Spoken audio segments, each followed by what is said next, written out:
Hi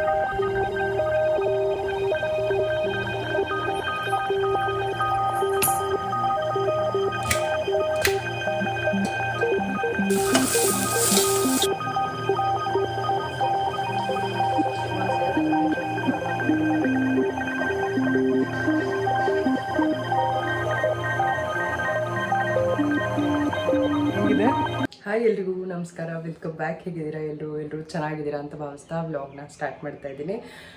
ತುಂಬ ದಿನ ಆದಮೇಲೆ ಡೈಲಿ ವ್ಲಾಗ್ ಮಾಡ್ತಾ ಇದ್ದೀನಿ. ಹೊಸದಾಗಿ ಶುರು ಮಾಡಿ ನಿನ್ನೆ ಹೊಸದಾಗಿ ಇಂಟ್ರೋ ಶೂಟ್ ಮಾಡಿ ನಿಮ್ಮ ಜೊತೆ ಶೇರ್ ಮಾಡ್ಕೊಂಡಿದ್ದೀನಿ. ಇವತ್ತಿನ ದಿನದ ವ್ಲಾಗ್ ಡೈಲಿ ವ್ಲಾಗ್ ಆಗಿರುತ್ತೆ. ನೋಡಿ, ವ್ಲಾಗ್ ಇಷ್ಟ ಆದರೆ ಲೈಕ್, ಶೇರ್, ಕಮೆಂಟ್ ಹಾಗೆ ಸಬ್ಸ್ಕ್ರೈಬ್ ಮಾಡ್ಕೊಂಡು ನೋಡಿ, ಸಪೋರ್ಟ್ ಮಾಡಿ. ನಿಮ್ಮ ಒಂದು ಪ್ರೀತಿ ಪ್ರೋತ್ಸಾಹ ಯಾವಾಗಲೂ ಇರಲಿ ಅಂತ ಕೇಳ್ಕೊಳ್ತೀನಿ. ಈ ಒಂದು ಲೈನ್ ಬರ್ತಾ ಇರುತ್ತಲ್ವ, ಸ್ಲೋವಲ್ಲಿ ಬಂದುಬಿಡ್ತು ನನಗೆ. ಹಾಗೆಯೇ ನಿನ್ನೆ ಒಂದು ವಿಡಿಯೋಗೆ ಸಾಕಷ್ಟು ಜನ ಒಳ್ಳೆ ಮೆಸೇಜ್ನ ಕಳಿಸಿದ್ದೀರಾ. Thank you so much. ಅದ್ರ ಬಗ್ಗೆ ಇನ್ನೂ ಮಾತಾಡೋದಿದೆ, ಅದನ್ನೆಲ್ಲ ನಾನು ಹೋಗ್ತಾ ಬ್ಲಾಗಲ್ಲಿ ಮಾತಾಡ್ತಾ ಹೋಗ್ತೀನಿ. ಬನ್ನಿ, ಇವಾಗ ಬ್ರೇಕ್ಫಾಸ್ಟ್ನ ಶುರು ಮಾಡೋಣ. ಇವತ್ತು ಬೆಳಗ್ಗೆ ತಿಂಡಿಗೆ ನಾನು ಚಪಾತಿ ಮತ್ತು ಚೆನ್ನ ಮಾಡ್ತಾಯಿದ್ದೀನಿ. ಅದಕ್ಕೆಲ್ಲ ರೆಡಿ ಮಾಡಿಟ್ಬಿಟ್ಟು ಸ್ವಲ್ಪ ರೆಡಿ ಆಗಿಬಿಟ್ಟು ಬರೋಣ ಸ್ನಾನ ಮಾಡಿಕೊಂಡು ಅಂತ ಹೋಗಿದ್ದೆ. ಇವಾಗ ಸ್ನಾನ ಮಾಡ್ಕೊಂಡು ರೆಡಿ ಆಗಿಬಿಟ್ಟು ಬಂದಿದ್ದೀನಿ. ಇವಾಗ ಬ್ರೇಕ್ಫಾಸ್ಟ್ನ ಮಾಡಿಬಿಡೋಣ. ಸ್ಕೂಲ್ಗೆ ಹೋಗ್ಬೇಕಿದ್ರೆ ಸ್ವಲ್ಪ ಬೆಳಗ್ಗೆ ಬೇಗ ಮಾಡಬೇಕಿತ್ತು, ಹಂಗಾಗಿ ರೆಡಿ ಏನಾಗ್ತಿರಲಿಲ್ಲ, ಹಂಗೆ ಮಾಡಿಬಿಡ್ತಾಯಿದ್ದೆ. ಆಮೇಲೆ ರೆಡಿ ಆಗ್ತಾಯಿದ್ದೆ. ಇವಾಗ ಹಂಗಿಲ್ಲ, ಎಲ್ಲ ಕೆಲಸ ಎಲ್ಲ ಮುಗಿಸ್ಕೊಂಡು ಎಲ್ಲ ರೆಡಿ ಮಾಡಿ ಆಮೇಲೆ ಬ್ರೇಕ್ಫಾಸ್ಟ್ನ ಮಾಡ್ತೀನಿ. ಮಕ್ಕಳು ಕೂಡ ಇನ್ನೂ ಮಲಗಿದ್ದಾರೆ, ಅಂದರೆ ಎಪ್ಸಕ್ಕೆ ಹೋಗಿಲ್ಲ ನಾನು. ಇನ್ನೊಂದು ವಾರ ನಮ್ಮ ಕೃಷ್ಣಂಗೆ ಸಮ್ಮರ್ ಕ್ಯಾಂಪ್ ಕೂಡ ಶುರುವಾಗುತ್ತೆ. ಹಂಗಾಗಿ ಸ್ವಲ್ಪ ರೆಸ್ಟ್ ಮಾಡಲಿ, ಆರಾಮಾಗಿ ನಿಧಾನಕ್ಕೆ ಎದ್ದೋಳಿ, ಅವ್ರು ಯಾವಾಗ ಎದ್ದೊಳ್ತಾರೆ ಅಂಥೇಳಿ. ಬ್ರೇಕ್ಫಾಸ್ಟ್ ಎಲ್ಲ ಆದಮೇಲೆ ನಾನೇ ಎಬ್ಸ್ತೀನಿ, ಅವ್ರು ಏನಾದ್ರು ಎದ್ದಿಲ್ಲ ಅಂತ ಅಂದರೆ. ಬರೀ ಶುರು ಮಾಡೋಣ. ಇವತ್ತು ವಾಯ್ಸ್ ಓವರ್ ಕೊಡಬೇಕಿದ್ರೇ ಒಂಥರ ಖುಷಿ ಫೀಲ್ ಆಗ್ತಾಯಿದೆ. ತುಂಬ ದಿನ ಆದಮೇಲೆ ವೀಡಿಯೋಗೆ ವಾಯ್ಸ್ ಓವರ್ ಕೊಡ್ತಾಯಿದ್ದೀನಿ. ಅದು ನನ್ನ ಡೈಲಿ ವ್ಲಾಗ್ಗೆ ಖುಷಿ ಆಗ್ತಾಯಿದೆ. ಇವತ್ತು ಬ್ರೇಕ್ಫಾಸ್ಟ್ಗೆಲ್ಲ ರೆಡಿ ಮಾಡಿಟ್ಟು ಹೋಗಿದ್ದೆ ಅಲ್ವಾ, ಚಪಾತಿ ಮತ್ತು ಚೆನ್ನ ಮಸಾಲ ಮಾಡೋಣ ಅಂಥೇಳಿ ಸ್ವಲ್ಪ ಮೈಲ್ಡಾಗಿ ಮಸಾಲೆ ಹಾಕ್ಬಿಟ್ಟು ಮಾಡೋಣ ಅಂತ ಅಂದ್ಕೊಂಡಿದ್ದೀನಿ. ಬೇಸಿಗೆ ಅಲ್ವಾ, ಹಾಗಾಗಿ ಈ ಕಡೆ ಮೊಸರನ್ನ ಇದೆಲ್ಲ ಮಾಡಿದ್ರೆ ತಿನ್ನೋದಿಲ್ಲ ನಮ್ಮ ಕೃಷ್ಣ. ಚಿತ್ರಾನ್ನ ಮಾಡಿದ್ರು ಅಷ್ಟೇ, ಅದರಲ್ಲಿ ಈರುಳ್ಳಿ ಎಲ್ಲ ಎತ್ತಿಡೋದು ಈ ಥರ ಎಲ್ಲ ಮಾಡ್ತಾನೆ.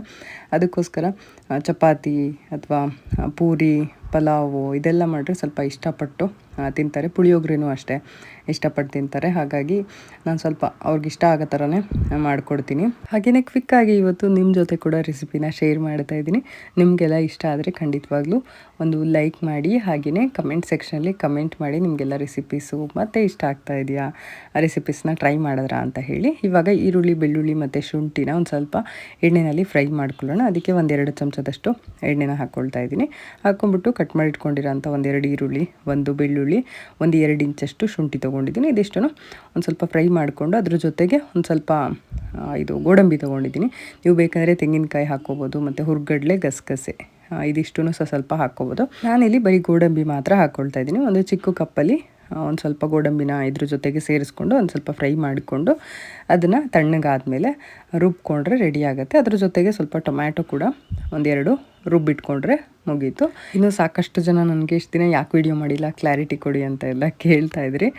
ಖಂಡಿತವಾಗ್ಲೂ ಶೇರ್ ಮಾಡ್ತೀನಿ ಮುಂದಿನ ದಿನಗಳಲ್ಲಿ, ನಿಮಗೇ ಗೊತ್ತಾಗುತ್ತೆ ಯಾಕೆ ವೀಡಿಯೋ ಮಾಡಿರಲಿಲ್ಲ ಏನು ಅಂತ ಹೇಳಿ. ಇವಾಗ ವೀಡಿಯೋ ಮಾಡ್ತಾ ಇದ್ದೀನಲ್ವ, ಖುಷಿಯಿಂದ ನೋಡಿ. ಇವಾಗ ಚಪಾತಿ ಕೂಡ ಆಲ್ರೆಡಿ ನಾನು ರೆಡಿ ಮಾಡಿಟ್ಬಿಟ್ಟೆ ಹೋಗಿದ್ದೆ. ಇವಾಗ ಲಟ್ಟಿಸ್ಕೊಂಡು ಬೇಯಿಸ್ಕೊಂಡ್ರೆ ಆಯಿತು. ಇನ್ನೂ ಮಕ್ಕಳು ಮನೇಲಿದ್ದರೆ ನಿಮಗೆ ಗೊತ್ತಿರುತ್ತೆ, ಸ್ವಲ್ಪ ಕೆಲಸ ಜಾಸ್ತಿ, ಅದು ಇದು ಏನಾದ್ರು ಕೇಳ್ತಾನೆ ಇರ್ತಾರೆ, ಮತ್ತು ಮನೆಯೆಲ್ಲ ಗಲೀಜು ಮಾಡ್ತಾನೆ ಇರ್ತಾರೆ. ನಾನು ಅದ್ರ ಬಗ್ಗೆ ಎಲ್ಲ ಜಾಸ್ತಿ ತಲೆ ಕೆಡಿಸ್ಕೊಳ್ತಿಲ್ಲ. ಆರಾಮಾಗಿ ಚಿಲ್ಲಾಗಿ ಎಂಜಾಯ್ ಮಾಡಲಿ ಹಾಲಿಡೇಸ್ ಅಂತ ಹೇಳಿ ಅವ್ರಿಗೆ ಜಾಸ್ತಿ ಬೈಯೋದಾಗಲಿ ರೇಗೋದಾಗಲಿ ಏನೂ ಮಾಡೋದಿಲ್ಲ. ಕಾಮಾಗಿ ಇರ್ತೀನಿ ನನ್ನ ಪಾಡಿಗೆ ನಾನು. ಅವ್ರು ಎಷ್ಟಾದರೂ ಆಟ ಆಡ್ಕೊಳ್ಳಿ ಅಂತ ಬಿಟ್ಬಿಟ್ಟಿದ್ದೀನಿ. ಮನೆಯಲ್ಲೂ ಅಷ್ಟೇ, ಏನಾದರೂ ಮಾಡ್ಕೊಳ್ಳಿ, ಎಲ್ಲರೂ ಇಡಲಿ, ಎಲ್ಲದನ್ನು ಆಮೇಲೆ ನಿಧಾನಕ್ಕೆ ಎತ್ತಿಟ್ಕೊಳ್ಳೋಣ, ಅವ್ರದ್ದೆಲ್ಲ ಆಟ ಆಡೋದು ಮುಗಿದ್ಮೇಲೆ ಅಂತ ಹೇಳಿ ಈ ಥರ ಆದಷ್ಟು ಇವಾಗ ಕಾಮಾಗಿರ್ತೀನಿ. ಮುಂಚೆ ಆದರೆ ಸ್ವಲ್ಪ ಬೈತಾ ಇದ್ದೆ ಅವ್ರಿಗೆ, ಹಂಗೆ ಮಾಡಬೇಡ, ಅಲ್ಲಿಡಬೇಡ, ಇಲ್ಲಿಡಬೇಡ ಅಂತೇಳಿ. ಬಟ್ ಇವಾಗ ಏನೂ ಹೇಳೋದಿಲ್ಲ, ಆರಾಮಾಗಿ ಎಂಜಾಯ್ ಮಾಡಲಿ ಅವರ ಹಾಲಿಡೇಸ್ನ ಅಂತ ಹೇಳಿ ಬಿಟ್ಬಿಟ್ಟಿರ್ತೀನಿ. ಇನ್ನು ಈ ಕಡೆ ಇವಾಗ ಅದು ತಣ್ಣಗಾಗಿದೆ ಈರುಳ್ಳಿ, ಬೆಳ್ಳುಳ್ಳಿ, ಶುಂಠಿ ಮತ್ತು ಗೋಡಂಬಿ. ಇದನ್ನು ಸ್ವಲ್ಪ ನೈಸಾಗಿ ರುಬ್ಕೊಂಬಿಡೋಣ. ಇನ್ನು ನಮ್ಮ ಮನೇಲಿ ಗೊತ್ತೇ ಇರುತ್ತೆ ನಿಮಗೆ, ಬೆಳಗ್ಗೆ ಹೊತ್ತು ಮುದ್ದೆ ಮಾಡ್ತೀನಿ ನಾನು. ಅನಿಲ್ಗೆ ಬ್ರೇಕ್ಫಾಸ್ಟ್ಗೆ ಮುದ್ದೆ ಇರಬೇಕು. ಇನ್ನೊಂದೇನು ಅಂತಂದರೆ, ಮಕ್ಳಿಗೆ ರಜಾ ಬಂದ್ರೂ ಆಫೀಸ್ಗೆಲ್ಲ ರಜಾ ಇರೋಲ್ಲ ಅಲ್ವಾ, ರೆಗ್ಯುಲರಾಗಿ ಏನು ಮಾಡಬೇಕು ಅದು ಮಾಡಲೇಬೇಕು. ಡೈಲಿ ಆಫೀಸ್ಗೆ ಹೋಗೋರಿಗೆ ರೆಡಿ ಮಾಡಿ ಕಳಿಸ್ಲೇಬೇಕು. ಇನ್ನೊಂದೇನು ಅಂತ ಅಂದರೆ ಒಂದೊಂದ್ಸರಿ ಅನಿಸುತ್ತೆ ಎಲ್ಲ ರಜಾ ಕೊಟ್ಬಿಡ್ಲಿ ಅಪ್ಪ ಆರಾಮಾಗಿರ್ಬೇಕು ಅಂತ ಅನಿಸುತ್ತೆ. ಬಟ್ ಮನೇಲಿದ್ದರೆ ಎಲ್ಲರೂ ಡಬಲ್ ಕೆಲಸ ಆಗಿಬಿಡುತ್ತೆ. ಅವಾಗ ಫೀಲ್ ಆಗುತ್ತೆ ಇಲ್ಲಪ್ಪ ಎಲ್ಲ ಸ್ಕೂಲ್ಗೆ ಆಫೀಸ್ಗೆ ಹೋಗ್ಬಿಡ್ಲಿ ಅಪ್ಪ ಆರಾಮಾಗಿರುತ್ತೆ ಅಂತ ಅನಿಸುತ್ತೆ. ನಿಮಗೆ ಈ ರೀತಿ ಅನಿಸುತ್ತಾ ಅಂತ ಹೇಳಿ ಕಮೆಂಟ್ ಸೆಕ್ಷನಲ್ಲಿ ತಿಳಿಸಿ. ಇನ್ನು ಇವಾಗ ಈ ಕಡೆ ಇದು ಒಂದು ಬಾಣಲಿ ಏನು ಅದು ಈರುಳ್ಳಿ ಎಲ್ಲ ಹುರ್ಕೊಂಡಿದ್ನಲ್ಲ ಅದೇ ಬಾಣಲಿನಲ್ಲೇ ನಾನಿವಾಗ 1-2 ಚಮಚದಷ್ಟು ಬೆಣ್ಣೆ ಹಾಕ್ಕೊಂಡಿದ್ದೀನಿ. ಇದಕ್ಕೆ ಬೆಣ್ಣೆ ಹಾಕಿದ್ರೆ ಚೆನ್ನಾಗಿರುತ್ತೆ ಫ್ಲೇವರ್ ಅಂತ ಹೇಳಿ. ಇನ್ನು ಒಂಚೂರು ಚಕ್ಕೆ, ಲವಂಗ, ಏಲಕ್ಕಿ, ಒಂದು ಪಲಾವ್ ಎಲೆ ಇಷ್ಟೇ ಹಾಕ್ಕೊಳ್ಳೋದು. ಮಸಾಲೆ ಏನು ಜಾಸ್ತಿ ಹಾಕ್ತಾಯಿಲ್ಲ. ಇದಿಷ್ಟು ಹಾಕ್ಕೊಂಡು ಒಂಚೂರು ಫ್ರೈ ಮಾಡಿಕೊಂಡು ಅದಾದ ನಂತರ ರುಬ್ಬಿರೋ ಮಸಾಲೆ ಏನಿದೆ ಅದನ್ನು ಸೇರಿಸ್ಕೊಳ್ತಾ ಇದ್ದೀನಿ. ಈ ಟೈಮಲ್ಲಿ ನೀವು ಈರುಳ್ಳಿ ಕಟ್ ಮಾಡಿಕೊಂಡು ಹಾಕ್ಕೋಬೋದು ಇದಕ್ಕೆ ಸಣ್ಣದಾಗಿ. ಬಟ್ ನಮ್ಮ ಕೃಷ್ಣ ಈರುಳ್ಳಿ ಸಿಕ್ಕಿದ್ರೆ ಒಂಥರ ಮಾಡ್ಕೊಳ್ತಾನೆ ಅಂಥೇಳಿ ನಾನು ಈರುಳ್ಳಿ ಏನೂ ಹಾಕ್ತಾಯಿಲ್ಲ. ಟೊಮ್ಯಾಟೊ ರುಬ್ಬಿರೋದು 2 ಮತ್ತು ಅದೇ ಪೇಸ್ಟ್ ರುಬ್ಕೊಳ್ವಲ್ಲ ಈರುಳ್ಳಿ ಬೆಳ್ಳುಳ್ಳಿ ಅದನ್ನು ಸೇರಿಸ್ಕೊಂಡು ನಂತರ 1 ಚಮಚದಷ್ಟು ಚಿಲ್ಲಿ ಪೌಡ್ರು ಮತ್ತು ಧನಿಯಾ ಪೌಡರು ಮತ್ತು ಅರಿಶಿನ ಪುಡಿ. ಅದು ಬಿಟ್ಟರೆ ಇನ್ನೇನು ಗರಂ ಮಸಾಲ ಎಲ್ಲ ಏನೂ ಸೇರಿಸ್ಕೊಳ್ತಾ ಇಲ್ಲ ನಾನು. 1-2 ಹಸಿಮೆಣ್ಸಿನ್ಕಾಯಿ ಕೊನೆಯಲ್ಲಿ ಒಂದು ಸ್ವಲ್ಪ ಕೊತ್ತಂಬರಿ ಸೊಪ್ಪು ಹಾಗೆಯೇ ಕಸೂರಿ ಮೇಥಿ ಇಷ್ಟನ್ನು ಹಾಕ್ಕೊಂಡು ಬಾಯ್ಲ್ ಮಾಡಿಕೊಂಡ್ರೆ ಸಖತ್ತಾಗಿರುವಂಥ ಚನ್ನ ಮಸಾಲ ರೆಡಿ ಆಗಿಬಿಡುತ್ತೆ. ಇನ್ನು ಮಧ್ಯಾಹ್ನ ಸ್ವಲ್ಪ ಐಸ್ ಕ್ರೀಮ್ ಮಾಡೋಣ ಮಕ್ಕಳಿಗೆ ಅಂತ ಹೇಳಿ ಹಾಲನ್ನ ತರಿಸಿದ್ದೆ, ಅಂದರೆ ಕುಲ್ಫಿ ಥರ ಮಾಡೋಣ ಅಂತ ಹೇಳಿ. ಇನ್ನು ಮಕ್ಕಳು ತಿನ್ನೋಕ್ಕೆ ಏನಾದರೂ ಕೇಳ್ತಾನೆ ಇರ್ತಾರೆ ಅವಾಗವಾಗ, ಹಾಗಾಗಿ ದಿನಕ್ಕೆ ಏನಾದರೂ ಒಂದು ಮಾಡಿಟ್ಟಿರ್ತೀನಿ ನಾನು. ನಿನ್ನೆ ವಾಟ್ರ್ ಮೆಲನ್ದು ಐಸ್ ಕ್ಯಾಂಡಿ ಥರ ಮಾಡಿಟ್ಟಿದ್ದೆ. ಇವತ್ತು ಸ್ವಲ್ಪ ಕುಲ್ಫಿ ಥರ ಮಾಡೋಣ ಅಂತ ಹೇಳಿ ಬರೀ ಹಾಲಲ್ಲೇ ಕಾರ್ನ್ಫ್ಲೋರ್ ಎಲ್ಲ ಏನು ಯೂಸ್ ಮಾಡೋದಿಲ್ಲ. ತುಂಬಾ ಕ್ವಿಕ್ಕಾಗಿ ಸಿಂಪಲ್ಲಾಗಿ ತೋರಿಸ್ಕೊಡ್ತೀನಿ ನೋಡಿ. ನೀವು ಕೂಡ ಖಂಡಿತ ಟ್ರೈ ಮಾಡಿ, ಇಷ್ಟ ಆಗುತ್ತೆ. ವಿಡಿಯೋದಲ್ಲಿ ಚೆನ್ನಾಗಿ ಕಾಣಲ್ವಾ? ಹೋದ ಕಡೆ ಚೆನ್ನಾಗೆ ಕಾಣಿಸ್ತೀಯ. ಎಣ್ಣೆ ಹಚ್ಕೊಂಡು ಇರಲಿ ಪರವಾಗಿಲ್ಲ. ಕಟಿಂಗ್ ಮಾಡಿಸ್ಬೇಕು, ಹೇರ್ ಕಟ್ ಮಾಡಿಸ್ಬೇಕಷ್ಟೆ. ಕೃಷ್ಣಗೆ ಹೇರ್ ಕಟ್ ಆಗಿಲ್ಲ, ಅದಕ್ಕೆ ಫುಲ್ಲು ಕೂದಲೆಲ್ಲ ಬಂದ್ಬಿಟ್ಟಿದೆ. ಎಷ್ಟು ಇನ್ನದಷ್ಟು ಇದೆ ಈ ಕಡೆ ಇರೋದು. ಹೇರ್ ಕಟ್ ಮಾಡ್ಸೋಣ ಅಂತ ಅಂದ್ಕೊಂಡೆ. ಅವತ್ತು ಅಮಾವಾಸ್ಯೆ, ಅದಾದಮೇಲೆ ಶುಕ್ರವಾರ, ಮಂಗಳವಾರ ಈ ಥರನೇ ಟೈಮ್ ಹೋಗ್ತಾ ಇದೆ. ನಾನು ಈ ವೀಕ್ ಮಂಡೇ ಕರ್ಕೊಂಡೋಗಿ ಮಾಡಿಸ್ಕೊಂಡ್ಬರ್ತೀನಿ. ಇವಾಗ ನಾನಿಲ್ಲಿ ಹಾಲು 1.5 ಲೀಟ್ರಷ್ಟು ಹಾಲನ್ನ ತೊಗೊಂಡಿದ್ದೀನಿ. ಅದನ್ನು ಬಿಸಿಗೆ ಇಟ್ಕೊಂಡಿದ್ದೀನಿ. ಐಸ್ ಕ್ರೀಮ್ ಮಾಡ್ತಾ ಇದ್ದೀನಿ. ಐಸ್ ಕ್ರೀಮ್ ಹೆಂಗೆ? ಮಿಲ್ಕ್ ಐಸ್ ಕ್ರೀಮ್ ಅಂದರೆ ಹಂಗಂದ್ರೆ ಅರ್ಥ ಆಗಿಲ್ಲ. ಮಿಲ್ಕ್ ಐಸ್ ಕ್ರೀಮ್ ಅರ್ಥ ಆಗಿಲ್ಲ. Cream ice cream, milk ice cream? ಮಿಲ್ಕ್ದು ಕ್ರೀಮ್ ಐಸ್ ಕ್ರೀಮ್. ಮಿಲ್ಕಲ್ಲೇ ಕ್ರೀಮ್ ಥರ ಮಾಡಿಬಿಟ್ಟು ಐಸ್ ಕ್ರೀಮ್. ಚಾಕೋ ಬರಲ್ ಒಳಗಡೆ ವೈಟ್ ಇರುತ್ತಲ್ಲ ಆ ಥರ ಇರುತ್ತೆ. ಅದ್ರ ಅಂಟ್ಕೊಳಲ್ಲ ಅದು. ಅದ್ರ ಅಂಟ್ಕೊಬೇಕದು. ಏನ್ ಅಂಟ್ಕೊಬೇಕು? ಹಿಂಗ ಹಾಕ್ತಿವಲ್ಲ ಫ್ರೀಸ್ ಆಗಿ ಅದಕ್ಕೆ ಅದಕ್ಕೆ ಅಂಟ್ಕೋಬೇಕು ಅಂತನಾ? ಅಂಟ್ಕೊಳತ್ತೆ ಅದು. ನೀನ್ ಅದನ್ನ ತಕ್ಷಣ ತೆಗಿಬಾರದು. ಅದಕ್ಕೆ ಏನ್ ಮಾಡ್ಬೇಕು, ಬ್ಯಾಕ್ ಸೈಡ್ಗೆ ಸ್ವಲ್ಪ ನೀರ್ ಹಾಕ್ಬಿಟ್ಟು ತಕ್ಕೊಂಡ್ರೆ ಅದು ನೀಟಾಗಿ ಕ್ಲಿಯರ್. ವಾಟರ್ ಕಂಟೆಂಟ್ ಇರುತ್ತೆ, ಅದಕ್ಕೆ ಬರಲ್ಲ ಅದು.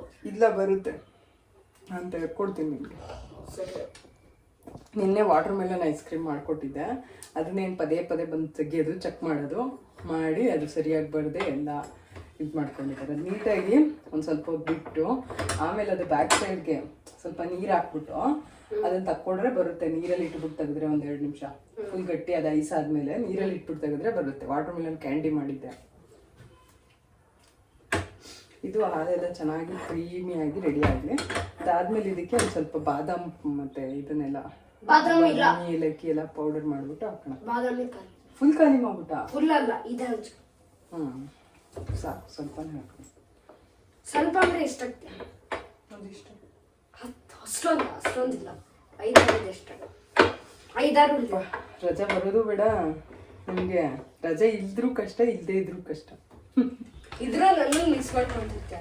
ರಜೆ ಇಲ್ಲ ಅಂತ ಅಂದರೆ ಡೈಲಿ ಸ್ಕೂಲಿಗೆ ಕಳಿಸಿ ಬೆಳಗ್ಗೆನೇ ಎದ್ದು ಬೇಜಾರಾಗ್ಬಿಟ್ಟಿರುತ್ತೆ. ಇಲ್ಲ ಅಂದ್ರೂ ಬೆಳಗ್ಗೆನೇ ಎದ್ದೊಳ್ತೀನಿ. ಬಟ್ ಸ್ಟಿಲ್ ಅದೇನೋ ಒಂಥರ ಫೀಲ್. ಅದು ಬೆಳಗ್ಗೆ ಬೇಗ ಬ್ರೇಕ್ಫಾಸ್ಟ್ ಮಾಡಿ ರೆಡಿ ಮಾಡಿ ಕಳ್ಸೋದು ಬಂದಿರುತ್ತಲ್ಲ ಆ ಥರ.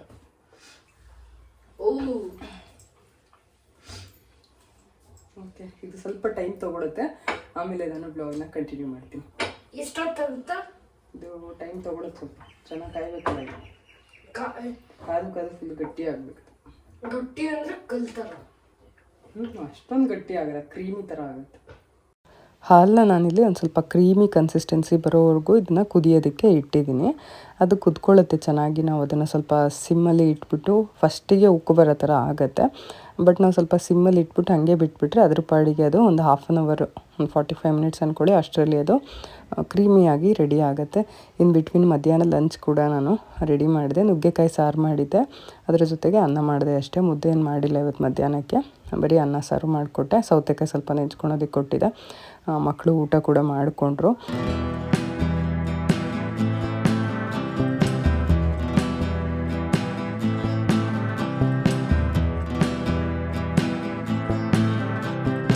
ಇವಾಗ ಹಾಲು ನೋಡಿ ಈ ಥರ ಕ್ರೀಮಿಯಾಗಿ ಕಂಪ್ಲೀಟಾಗಿ ಒಂದು 75% ಅಷ್ಟು, ಅಲ್ಲ 60% ಅಂದ್ಕೊಳ್ಳಿ, ಅಷ್ಟು ಕಡಿಮೆ ಆಗಿಬಿಡುತ್ತೆ ಹಾಲು.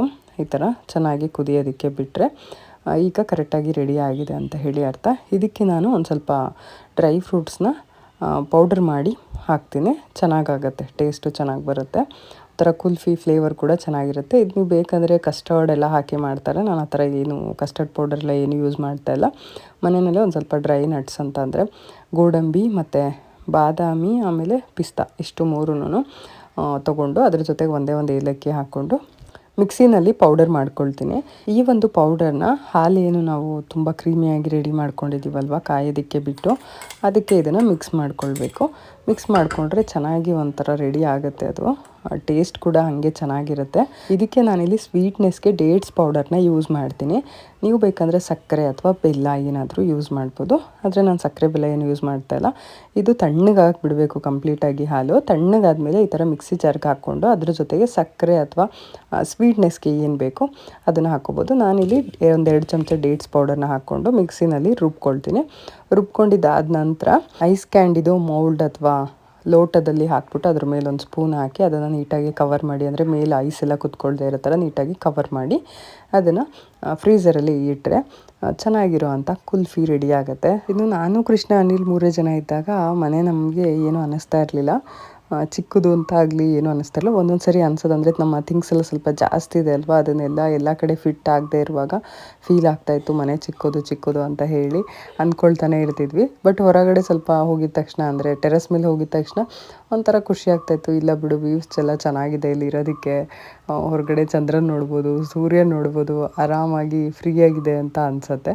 ಬಟ್ ಒಳಗಡೆ ಬಂದಿದ ತಕ್ಷಣ ಮತ್ತೆ ಅದೇ ಎಲ್ಲ ಥಿಂಗ್ಸ್ನ ಅರೇಂಜ್ ಮಾಡೋದು ಇದೆಲ್ಲ ಒಂದು ಸ್ವಲ್ಪ ಕಷ್ಟ ಆಗಿದೆ. ಅದರಲ್ಲೂ ಇವಾಗ ಇನ್ನೂ ಕಷ್ಟ ಆಗಿದೆ. ನಮ್ಮ ಚಿನ್ನಿನೂ ಬಂದಿದ್ದಾಳ, ಮತ್ತು ಮನೆಗೆ ಯಾರಾದರೂ ಸಮ್ಮರ್ ಹಾಲಿಡೇಸ್ ಅಂದರೆ ಯಾರಾದರೂ ಬಂದರೆ ಒಂದು ಸ್ವಲ್ಪ ಕಂಜೆಸ್ಟೆಡ್ ಅಂತ ಅನಿಸುತ್ತೆ ನಮಗೆ, ನಮ್ಮ ಮನೆಯೇ. ಅವಾಗ ಒಂದು ಸ್ವಲ್ಪ ಫೀಲ್ ಆಗುತ್ತೆ, ಮುಂಚೆ ಇದ್ದಿದ್ದೆ ಚೆನ್ನಾಗಿತ್ತು ಅಂತ ಹೇಳಿ. ನಮ್ಮ ಚಿನ್ನೂ ಅಷ್ಟೇ ಆ ಮನೆಯೇ ಚೆನ್ನಾಗಿತ್ತು ಅಂತ ಬಂದಾಗ ಹೇಳ್ತಾಯಿದ್ಲು, ಮಮ್ಮಿ ಇಲ್ಲಿ ನಂಗೆ ಆಗ್ತಾಯಿಲ್ಲ, ನಂಗೆ ಆ ಮನೆಯೇ ಚೆನ್ನಾಗಿತ್ತು ಅಂತ. ಏನು ಮಾಡೋಕ್ಕಾಗಲ್ಲ, ಅಡ್ಜಸ್ಟ್ ಮಾಡ್ಕೋಬೇಕಾಗತ್ತೆ. ನಮಗೇನೋ ಇಲ್ಲಿ ವಾತಾವರಣ ಎಲ್ಲ ಇಷ್ಟ ಆಯಿತು, ಹಾಗಾಗಿ ಇಲ್ಲಿ ಓಕೆ ಅಂತ ಹೇಳಿ ಬಂದ್ವಿ. ನೋಡೋಣ ಎಲ್ಲಿ ಕರ್ಕೊಂಡು ಹೋಗುತ್ತೆ ಲೈಫು, ಅಲ್ಲಿ ತನಕ ಹೋಗ್ತಾ ಇರೋದು ಅಷ್ಟೇ. ಇನ್ನು ಇವಾಗ ರುಬ್ಬಿದ್ದೆಲ್ಲ ಆಯಿತು. ಇವಾಗ ಇದನ್ನು ಐಸ್ ಕ್ರೀಮ್ ಮೌಲ್ಡ್ಗೆ ಹಾಕ್ಕೊಳ್ತಾ ಇದ್ದೀನಿ. ಹಾಕ್ಕೊಂಬಿಟ್ಟು ಫ್ರೀಝರಲ್ಲಿ ಇಟ್ಟು ಒಂದು 5 to 6 hours ಆದರೆ ಚೆನ್ನಾಗಿರೋ ಅಂಥ ಐಸ್ ಕ್ಯಾಂಡಿ ಅಥವಾ ಕುಲ್ಫಿ ರೆಡಿ ಆಗುತ್ತೆ.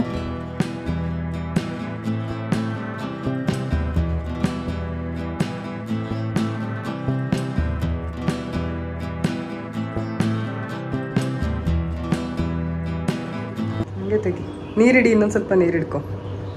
ಐಸ್ ಕ್ರೀಮ್ ರೆಡಿಯಾಗಿದೆ. ನಮ್ಮ ಕೃಷ್ಣ ಅಂತೂ ತಿನ್ನಕ್ಕೆ ನಿನ್ನೆಯಿಂದ ರಾತ್ರಿಯಿಂದ ಕಾಯ್ತಾ ಇದ್ದಾನೆ. ಕಕ್ಕಶಿ ತೆಗಿ. ಅದೇನಾದ್ರು ಚೆನ್ನಾಗಿ ಬರಲಿಲ್ಲ ಅಂದರೆ ಎತ್ತಕ್ಕೆ ಕೈ ಅಂತಾನೆ ಇವಾಗ. ಹಿಂಗೆ ಅಂದ್ಬಿಟ್ಟು ತೆಗಿಯೋ, ಇಲ್ಲಿ ನೋಡಿಲಿ, ಹಿಂಗೆ ಅಂದ್ಬಿಟ್ಟು ಹಿಂಗೆ ತೆಗಿ.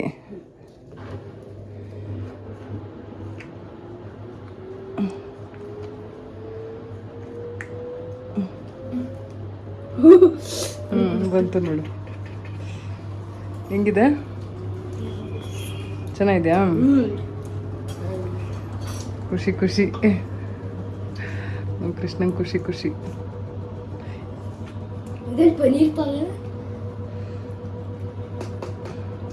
ಪನ್ನೀರ್ ಥರ ಇದೆಯಾ? ತಡಿ ನಾನು ತಕ್ಕೊಡ್ತೀನಿ, ಕೊಡುತ್ತೆ.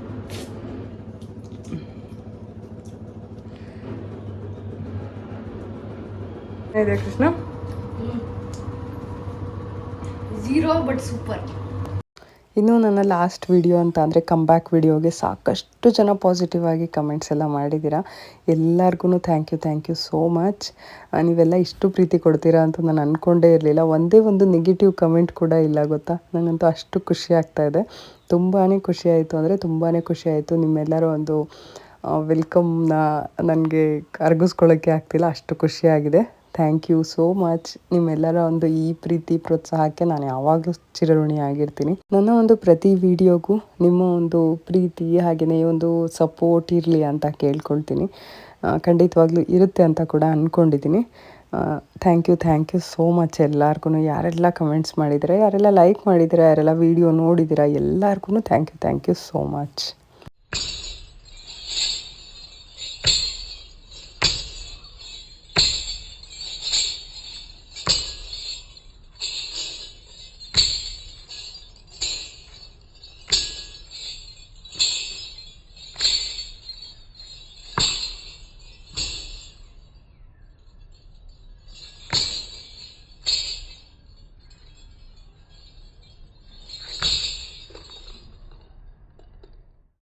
ಇದರೊಟ್ಟಿಗೆ ಇವತ್ತಿನ ವ್ಲಾಗ್ನ ಮುಗಿಸ್ತಾ ಇದ್ದೀನಿ. ನಿಮಗೆಲ್ಲ ಇವತ್ತಿನ ಒಂದು ವಿಡಿಯೋ ಇಷ್ಟ ಆಗಿದೆ ಅಂತ ಅಂದ್ಕೊಳ್ತೀನಿ. ಇಷ್ಟ ಆಗಿದರೆ ಲೈಕ್, ಶೇರ್ ಹಾಗೆ ಕಮೆಂಟ್, ಸಬ್ಸ್ಕ್ರೈಬ್ ಮಾಡ್ಕೊಂಡು ನೋಡಿ, ಸಪೋರ್ಟ್ ಮಾಡಿ.